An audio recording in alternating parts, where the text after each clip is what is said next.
She hissed, "Don't touch me," her voice slicing through the tension like a knife, and I didn't flinch. I turned, walking away in deliberate silence, letting her believe she had won, letting her arrogance soak in like a shield, because she thought she had outsmarted me, thought she had buried the truth deep enough that no one would ever unearth it. But she was wrong, catastrophically wrong, because beneath her smug smile, her carefully constructed fortress of lies was already trembling. And the storm she had ignored was gathering faster than she could imagine. All night, I replayed every glance, every subtle betrayal, every half-truth she had whispered in moments she believed private, and I pieced together the tapestry of deceit she had woven, thread by thread, knowing that the morning light would be her reckoning, a reckoning she had not even dared to foresee. I stayed in the shadows, waiting, watching, while she slept fitfully, oblivious to the trap I had meticulously laid. And as the first glimmers of dawn crept across the room, the evidence I had collected, the hidden messages, the voice notes, the photos she thought were erased,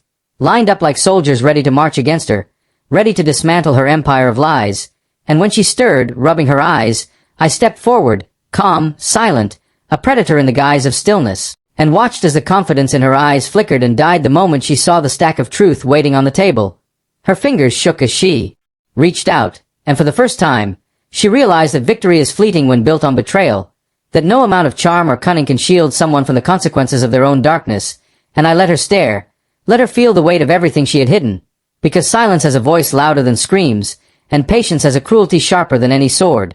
The screenshots of her clandestine affair, the timestamp she had thought secret, the hotel receipts tucked into her coat, all of it now exposed, and as she gasped, scrambling to cover the evidence, I did not speak, I did not accuse, I did not plead, because every attempt at explanation would have been hollow, and she knew it, the truth itself roaring louder than any words I could muster, echoing in the room like the collapse of an entire world she had built on lies. She fell to her knees, clutching at nothing, at air, at the fragments of her ruined pride, her tears falling freely, but no sound could undo what had been revealed, no cry could rewind the months of deception she had spun around us like a poisonous web, and I watched her unravel. The mask of arrogance melted into raw terror, because finally, she understood that I had never truly been defeated, that my silence had been the calm before the storm, that walking away had been the beginning of her nightmare. I let her soak in it, the full spectrum of consequence, every lie she had whispered, every hidden moment, every betrayal flashing before her like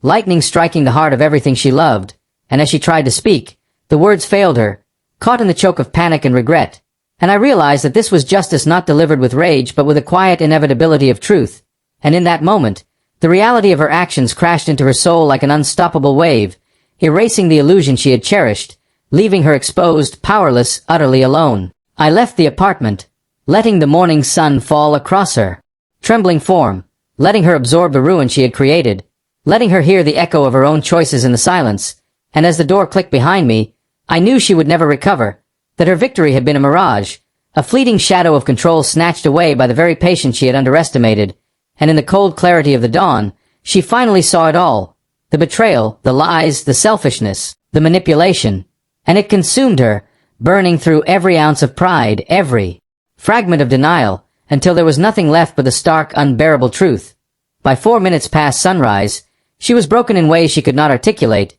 the shock of exposure complete, the reality of loss undeniable, and though she had hissed at me only hours before, thinking herself untouchable, she was now utterly powerless, a woman trapped in the collapse of her own making, facing the consequences of every secret she had ever buried.